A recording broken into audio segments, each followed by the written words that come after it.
ಡಿಕೆಶಿ ಸಂಪುಟಕ್ಕೆ ಹೊಸ ನಾಯಕರ ಸೇರ್ಪಡೆ.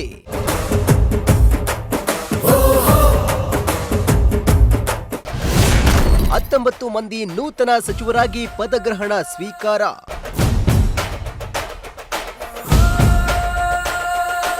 ರಾಜ್ಯ ಸಚಿವ ಸಂಪುಟ ಕಸರತ್ತಿಗೆ ಕೊನೆಗೂ ತೆರೆ ಬಿದ್ದಿದ್ದು 19 ಮಂದಿ ಶಾಸಕರು ನೂತನ ಸಚಿವರಾಗಿ ಡಿಕೆ ಸಂಪುಟ ಸೇರಿದ್ದಾರೆ. ಲೋಕಭವನದಲ್ಲಿ ನಡೆದ ಪದಗ್ರಹಣ ಸಮಾರಂಭದಲ್ಲಿ 19 ಮಂದಿ ಸಚಿವರಿಗೆ ರಾಜ್ಯಪಾಲರಾದ ತಾವರ್ ಚಂದ್ ಗೆಹ್ಲೋಟ್ ಪ್ರಮಾಣ ವಚನ ಸ್ವೀಕಾರ ಮಾಡಿದ್ದಾರೆ. ಈ ಹಿಂದೆ ಸಿಎಂ ಡಿಕೆ ಶಿವಕುಮಾರ್ ಜೊತೆಗೆ 14 ಮಂದಿ ಪ್ರಮಾಣ ವಚನ ಸ್ವೀಕಾರ ಮಾಡಿದ್ದು, ಇದೀಗ 19 ಮಂದಿ ಹೊಸದಾಗಿ ಸಚಿವರಾಗಿ ಸಂಪುಟ ಸೇರಿದ್ದು ಡಿಕೆ ಸಂಪುಟಕ್ಕೆ ಒಟ್ಟು 33 ಮಂದಿ ಸಚಿವರ ಬಲ ಹೆಚ್ಚಾಗಿದೆ.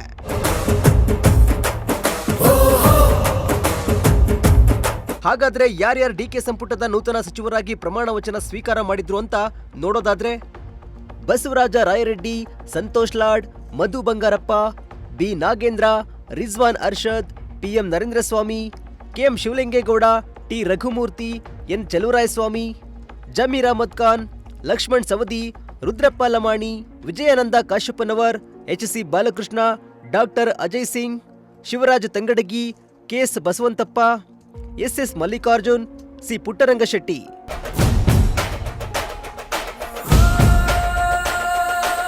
ಇನ್ನು ದಾವಣಗೆರೆ ಬೈ ಎಲೆಕ್ಷನ್ ವೇಳೆ ತೀವ್ರ ಅಸಮಾಧಾನಿತರಾಗಿದ್ದ ಹಾಗೂ ಸಿದ್ದು ಕೋಪಕ್ಕೆ ಗುರಿಯಾಗಿದ್ದ ಜಮೀರ್ ಅಹಮದ್ ಖಾನ್ ಮತ್ತೆ ಸಂಪುಟ ಸೇರಿದ್ದಾರೆ.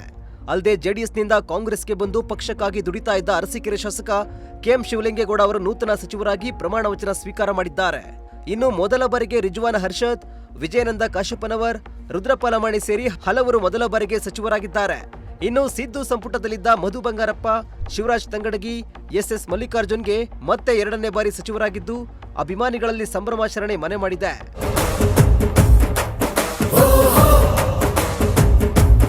ಇನ್ನು ಹೈಕಮಾಂಡ್ ಕೊಟ್ಟಿದ್ದ ಸಚಿವರ ಪಟ್ಟಿಯಲ್ಲಿ ಗಾಯತ್ರಿ ಶಾಂತೇಗೌಡಗೆ ಮಂತ್ರಿ ಭಾಗ್ಯ ಸಿಕ್ಕಿತ್ತು. ಆದ್ರೆ ಕೊನೆ ಕ್ಷಣದಲ್ಲಿ ನಡೆದ ದಿಢೀರ್ ರಾಜಕೀಯ ಬೆಳವಣಿಗೆಗಳಿಂದಾಗಿ ಗಾಯತ್ರಿ ಶಾಂತೇಗೌಡಗೆ ಸಚಿವ ಸ್ಥಾನ ಸಿಗದೆ ನಿರಾಸೆಗೊಂಡಿದ್ದಾರೆ.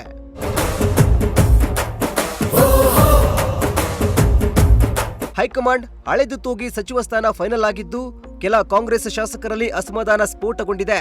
ಮುಂದಿನ ದಿನಗಳಲ್ಲಿ ಭಿನ್ನಮತ ಯಾವ ಸ್ವರೂಪ ಪಡೆದುಕೊಳ್ಳಲಿದೆ ಅನ್ನೋದನ್ನ ಕಾದು ನೋಡಬೇಕಿದೆ. News desk, Prajashakti TV, Tumakuru.